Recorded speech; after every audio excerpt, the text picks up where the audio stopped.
Hoje nós vamos ver como fazer um valuation na prática.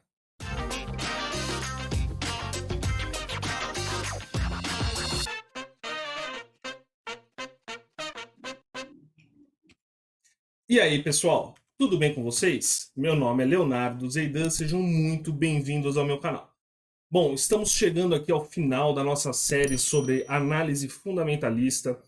Muitos dos vídeos que eu trouxe nas últimas semanas foram justamente preparando o terreno para a gente chegar aqui no nosso valuation.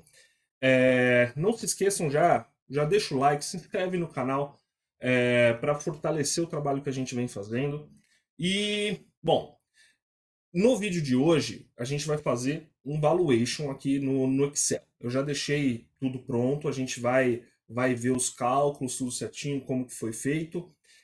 Eu não vou entrar tanto no detalhe de cada cálculo, porque nos vídeos que eu fiz anteriormente eu já entro bastante no detalhe, então tem um vídeo para cada tópico aqui que a gente vai ver. Hoje o interessante da gente ver é como isso tudo se junta para trazer o valuation, tá? Eu peguei uma empresa fictícia aqui, né? Eu peguei, fiz a planilha e joguei alguns valores ali da cabeça, só para a gente ter uma noção de como que faz, tá? Então não peguei dados de uma empresa real, mas eu acho que dá para ter uma noção bem bacana de como que as coisas são feitas, tá? Bom, vamos lá para minha tela. Bom, vamos começar aqui. Primeiramente, a primeira coisa que a gente faz quando a gente vai começar um valuation, além da gente conhecer a empresa, né, estudar o caso da empresa, tudo mais, mas para o efeito do cálculo, a gente traz os dados financeiros, né? Então aqui eu peguei 15 anos de dados de receita, tá? Peguei também as demonstrações financeiras dos últimos 3 anos. Então a gente tem aqui o balanço patrimonial, ativo, passivo, tudo mais. Isso tudo a gente já viu em vídeos anteriores.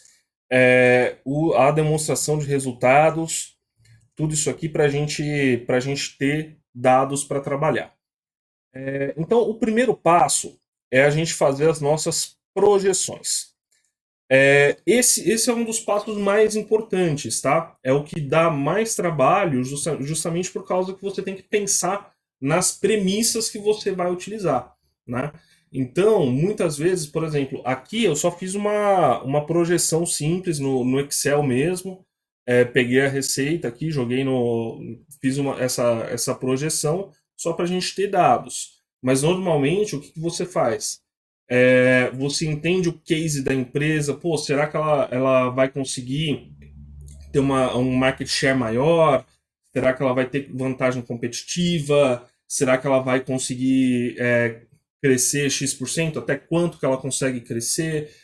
Qual que é a perspectiva do mercado para aquele para o mercado onde ela está inserida para os próximos anos? Tudo isso você usa aqui na hora de fazer a sua projeção, tá? Eu fiz essa projeção bem simples aqui. Existem outras formas de você fazer também. Você pode pegar, por exemplo, qual que é a relação. Isso, quando eu tive aula sobre valuation, meu professor, o professor Marcos Pelucci, ele utilizou justamente a relação entre o PIB com a receita, e aí ele pega as projeções de PIB para os próximos anos para fazer projeções da receita. É também uma forma extremamente válida de fazer isso, né? Eu resolvi simplificar aqui só para a gente ter uma noção, ter alguns números para a gente trabalhar. Vocês podem perceber que aqui, na nossa projeção, a gente vai ter um limite de confiança inferior, um limite de confiança superior. Então, você tem aqui um desvio padrão que você pode, inclusive, na sua análise, considerar. Então, você pode fazer um valuation separado para cada um desses patamares. Então, por exemplo, você pode fazer um valuation otimista utilizando o nível superior aqui, né? Você pode fazer um pessimista utilizando o nível inferior, e um médio utilizando esse médio aqui. E aí você teria 3 faixas de preço ali para trabalhar. O que a gente vai fazer hoje aqui é usar o médio, só para a gente poder calcular, usar isso para calcular o nosso valuation, tá? E aí eu trouxe aqui essas projeções que a gente jogou lá nessa outra planilha, eu trouxe elas para cá para a gente ver o crescimento ano a ano. Então a gente pode ver que aqui em 2020 eu até coloquei um crescimento bem menor do que o normal que a empresa vinha tendo, justamente por causa da pandemia, esse tipo de coisa. Só que aí o que acontece? Por conta desse crescimento menor aqui, na hora que você faz a projeção, o Excel ele tende a diminuir também o crescimento futuro aqui, né? Então a gente pode ver que ele está projetando aqui 5, 4% ali para os próximos anos, sendo que aqui a gente tinha crescimentos de 10%, 9%, 13%. Então tudo isso aqui você pode, por exemplo, depois alterar. Você pode falar, não acho que o crescimento vai ser tão pequeno. Outra coisa que a gente vai ver lá na frente, você pode porque no final aqui, para depois de 2030, você vai utilizar aquela taxa de crescimento da perpetuidade, então você pode fazer a sua taxa de crescimento convergir para a taxa de crescimento de perpetuidade, tem várias coisinhas que você pode fazer ali, tá? Mas enfim, a gente traz aqui essas projeções, então a gente tem a receita, as demonstrações financeiras e a projeção aqui, tudo certinho. A demonstração financeira, por enquanto, aqui são só os dados, tá? Não tem nenhum cálculo aqui, isso aqui seria o que você traria da demonstração da empresa mesmo. Eu fiz o cálculo só para poder bater os números, né? Mas no valuation ainda não teria nenhum cálculo envolvendo aqui. E o primeiro passo que a gente vai fazer é o WACC, né? O custo ponderado, o custo médio de capital ponderado, né? Então, primeiramente, o que a gente faz? A gente tem aqui as dívidas da empresa, né? Então, eu trouxe a dívida, então essa empresa fictícia ela teria ali uma emissão de debênture, né? Ela tem um empréstimo do BNDES, uma cédula de crédito bancário e notas promissórias. Aqui eu trago os juros de cada um desses empréstimos, qual que é o valor total. Lembrando que sempre aqui na nossa planilha, os valores eles vão estar em mil, tá? Então aqui, no caso, não é R$ 270, é R$ 270.000, tá? É, Aí a gente tem aqui o cálculo dos juros, né? Então a gente tem o CDI mais 0,58, aqui vai ser o CDI mais 0,59, desculpa, mais 0,59, a gente tem aqui o CDI a 2,11%, e aí a gente faz a taxa ponderada, que é o KD, né? Então, se você não está conseguindo acompanhar, tem o vídeo lá eu vou deixar o card aqui no vídeo de toda a playlist, a gente tem um vídeo só sobre esse custo médio de capital ponderado, tá, pessoal? Então, o KD é o custo ali da dívida, né? E aí a gente traz esse dado aqui, a gente traz para a nossa estrutura de capital, então a gente tem aqui a dívida bruta total, aqui a gente tem o caixa e aplicações, né? Então, o quanto que a empresa tem de caixa, então você pega a dívida bruta, tira o que ela já tem de caixa, porque se ela fosse usar o caixa para pagar a dívida, parte da dívida, você tem ali a dívida líquida, né? Então que é a dívida bruta menos o que ela tem de caixa. Aí eu trouxe aqui um preço fictício da ação, uma quantidade de ações, e aí a gente faz um vezes o outro, a gente tem quanto que é o market cap, né? Que é a capitalização da empresa, quanto que ela está valendo ali na tela, no mercado, né? Aqui considerando, no caso, que ela é uma empresa que já tem um preço definido, né? Que está sendo negociada no mercado. Se não tivesse esse preço definido, for uma empresa, por exemplo, que está fazendo um IPO ou alguma coisa assim, você tem outras formas de calcular isso, mas aqui a gente está considerando que existe um preço de tela, né? Um preço médio ali para a gente considerar.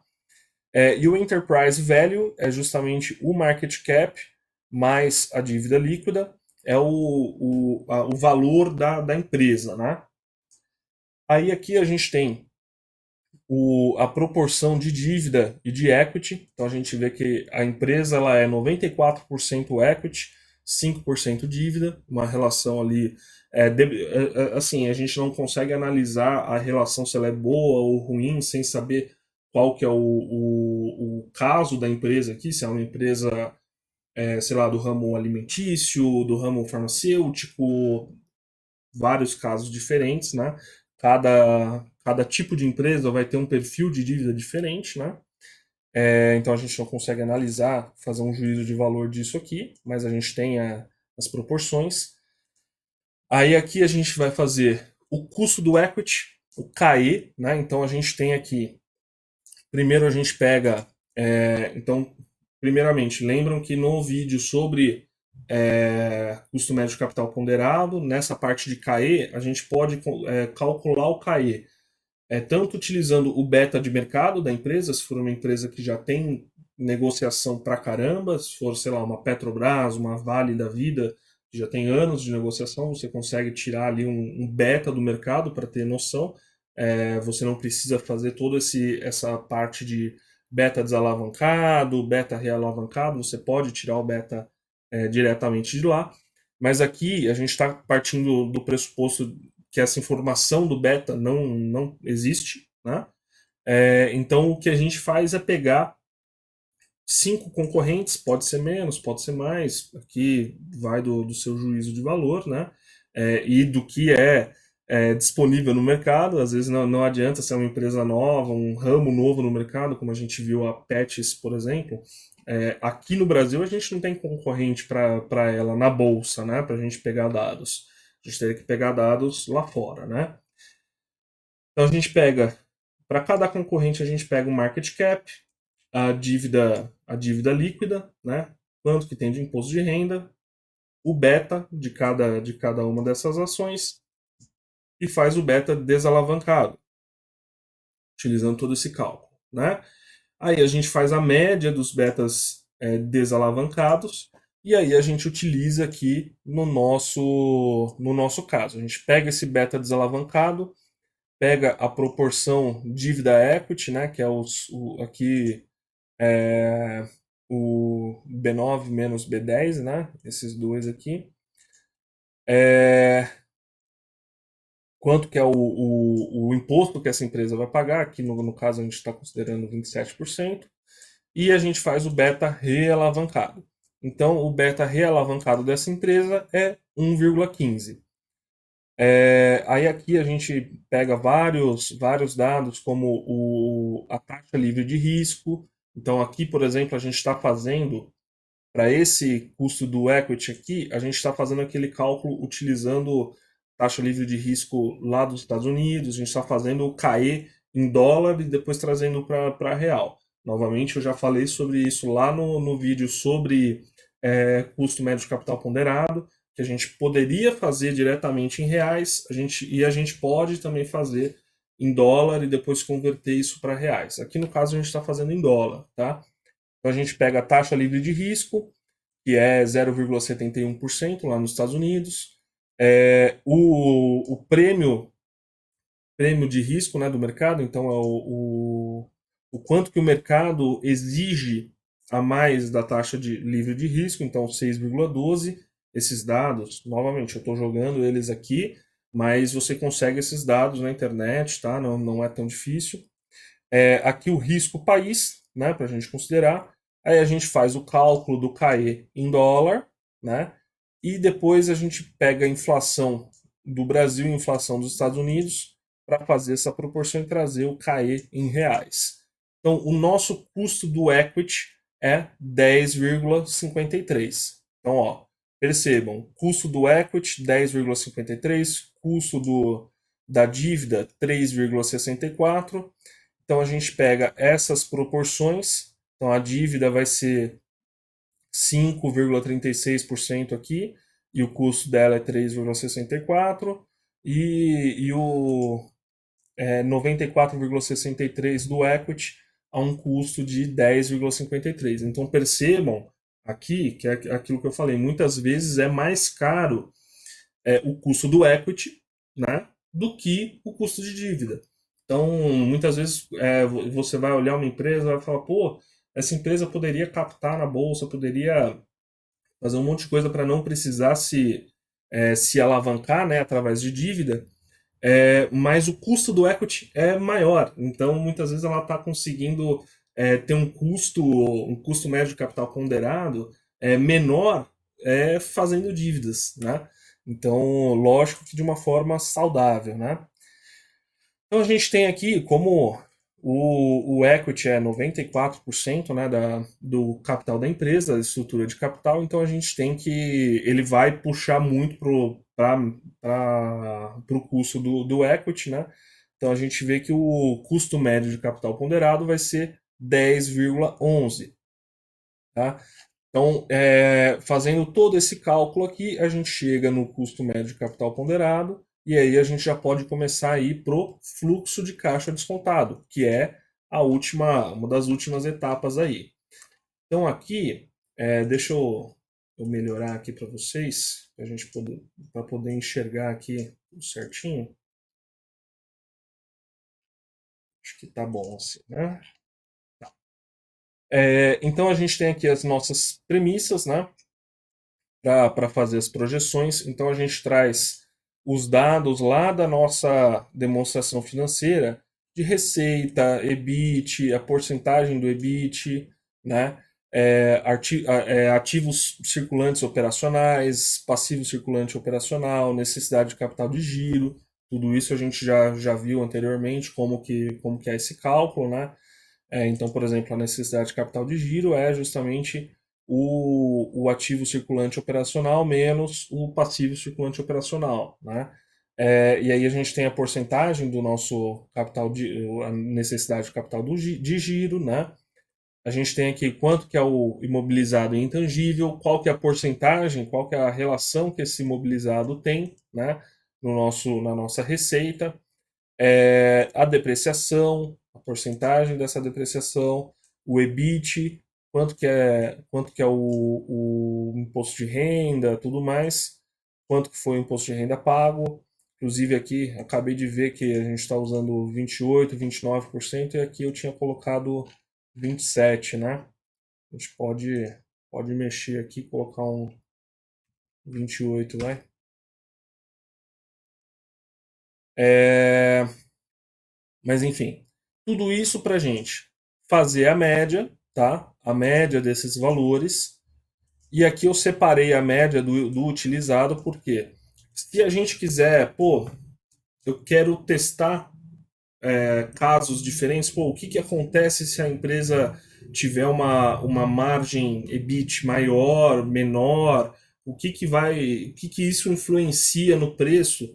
Então eu posso utilizar essas células aqui só, editar elas, sem perder aqui a média que a gente já fez, mas essas são as que a gente está utilizando. No caso eu não fiz nenhuma mudança, mas se vocês quiserem brincar com isso aqui, tipo, deixa eu ver o que aconteceria se aqui fosse 9. É só alterar aqui para 9, né? Então a gente faz as projeções. Então a gente pega aqui o crescimento estimado, né? Esse crescimento estimado, ele vai vir justamente daquela tabela aqui na receita, tá? Esse crescimento aqui. E aqui o crescimento utilizado, novamente. Para que eu vou colocar esse crescimento utilizado? Para eu poder fazer testes aqui. Pô, o que acontece se em 2021 ela tiver um crescimento acima disso aqui? O que acontece se for menor? E aí eu posso fazer ali um teste, um stress test no negócio, testar várias premissas, né? Mas aqui eu deixei igual, tá? No caso, a gente está considerando 3,12 a taxa de crescimento na perpetuidade. Normalmente, o que a gente faria aqui? Pô, ela está aqui, sei lá, 13, 10, 11, 12 e tal. A hora que chegasse mais ou menos aqui, depois de uns 5 anos, mais ou menos, a gente poderia começar a convergir ela para esse 3,12. No caso, como a nossa planilha de Excel deu um crescimento bem pífio aqui para a nossa empresa, eu não fiz isso, né? Não fiz essa conversão, não fiz o crescimento convergir, né, para essa taxa de crescimento da perpetuidade, justamente porque já está bem próximo, tá? Mas normalmente a gente faria a curva dar uma, uma diminuída no ritmo de crescimento, né? E aqui a gente faz todas as projeções para cada receita dessa aqui, a gente faz o EBIT, a necessidade de capital de giro, o imobilizado, a depreciação, e aí a gente traz a projeção do fluxo de caixa em si, né? Então, através do EBIT, imposto de renda, depreciação, CAPEX, tudo isso aqui, a gente faz nosso fluxo de caixa livre e aqui a gente tem o fluxo de caixa livre utilizado. Isso aqui a gente faz dessa forma porque muitas vezes quando você está fazendo valuation, por exemplo, aqui em 2021 a gente não teria tanto problema porque a gente está bem no comecinho, mas digamos que a gente esteja lá na metade de 2021. Aí eu estou fazendo a projeção para 2021, mas pô, já foi metade dele. Então eu vou considerar metade do nosso fluxo de caixa descontado, né? Então a data que você está fazendo o valuation muda um pouco aqui a consideração, tá? Mas aqui basicamente o que eu fiz foi o primeiro fluxo de caixa a gente divide pela metade e os outros, como a gente não considera nunca no final do ano, né? A gente considera no meio do ano o fluxo de caixa em si.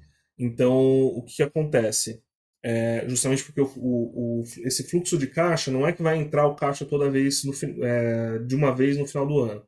É um fluxo de caixa que vai ser ao longo do ano, então a gente considera ele mais ou menos na metade. E aqui você traz o primeiro fluxo de caixa à metade, e aí depois os outros vão ser sempre um, né? Então, por isso que a gente faz esse cálculo aqui dessa forma, tá? Aí a gente tem aqui o nosso custo médio de capital ponderado, que é o que a gente calculou lá atrás, o nosso G. O G real é justamente o G menos a inflação, só para a gente ver se a gente está crescendo acima da inflação ou só na inflação. No caso, eu quis deixar só na inflação, mas justamente esse fluxo de caixa aqui, ele vai utilizar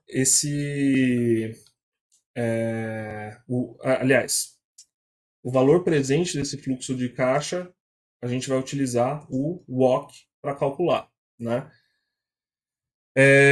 Vocês vão perceber que aqui também, no final, tem o fluxo de caixa ajustado, né? Esse fluxo de caixa ajustado é justamente a parte da perpetuidade, tá? Então a gente pega esse último fluxo de caixa aqui, faz uns ajustes nele, vocês vão perceber que muita coisa é igual, só muda acho que o CAPEX e o ICG, né?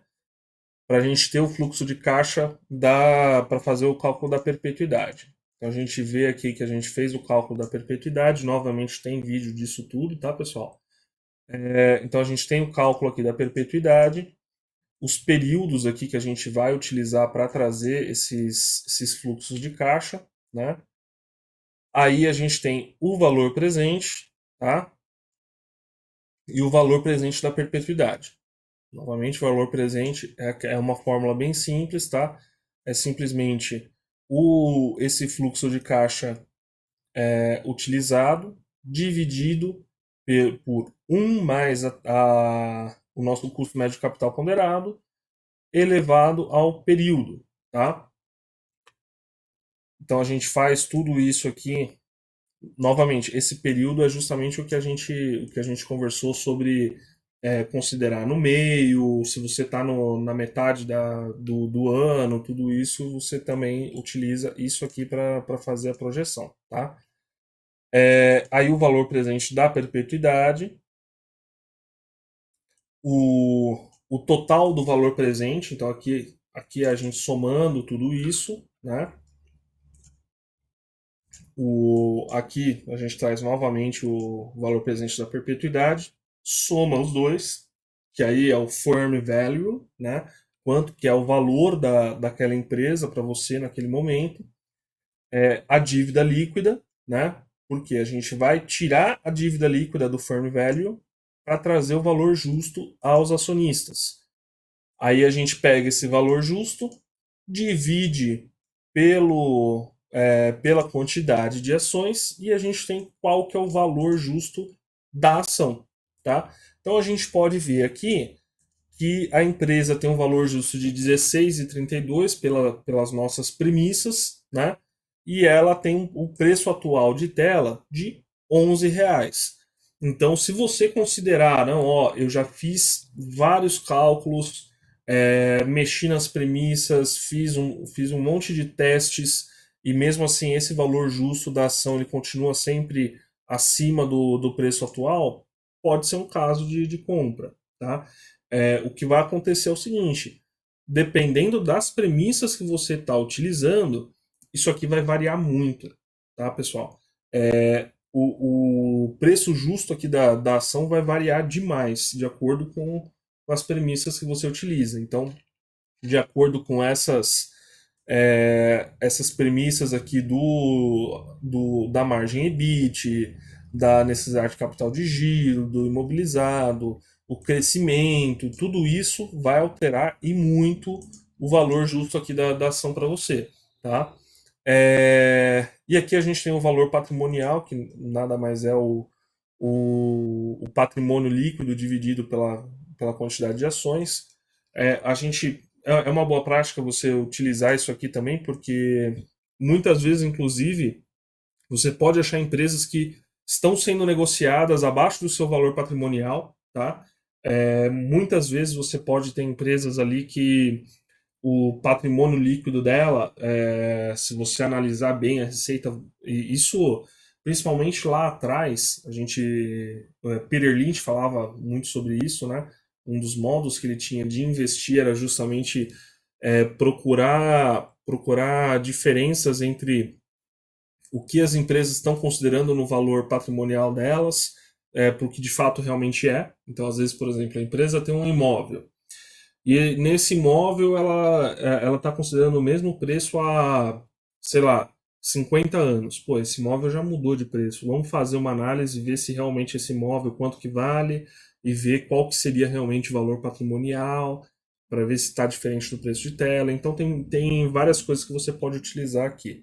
Mas aqui eu só achei interessante trazer para vocês verem que o patrimônio líquido da empresa representa aqui 53 centavos por ação, né? E ela tem um valor justo de 16,32. Então, não necessariamente o valor da empresa está no que ela tem, no patrimônio dela hoje, mas sim na perspectiva de lucro futuro, o quanto que esses lucros futuros quanto que eles valem hoje para a gente, né? E isso é justamente o valuation pelo método do fluxo de caixa descontado, tá? Bom, acho que deu para entender certinho. Se ficou alguma dúvida específica sobre algum tema, algum cálculo aqui especificamente, vocês podem dar uma olhada lá nos outros vídeos que eu tenho aqui no canal. Eu entro mais em detalhes sobre cada cálculo. Aqui é mais para a gente ver, novamente, aqui é mais para a gente ver a coisa se juntando, o cálculo, o processo do cálculo todo certinho, para a gente chegar até o nosso valor justo da ação, né? E aí vocês podem brincar com isso aqui, fazer vários testes. Eu lembro que dá para você pegar, por exemplo, fazer se você vier aqui em dados, por exemplo, você pode fazer teste de hipóteses, pode fazer uma tabelinha aqui embaixo, testando várias hipóteses diferentes, como que o preço se comporta, né, em cada uma. Mas enfim, é, eu espero que vocês tenham gostado, tá, pessoal? Não se esqueçam de deixar o like, se inscrever no canal. E por hoje é isso. Até a próxima. Tchau, tchau.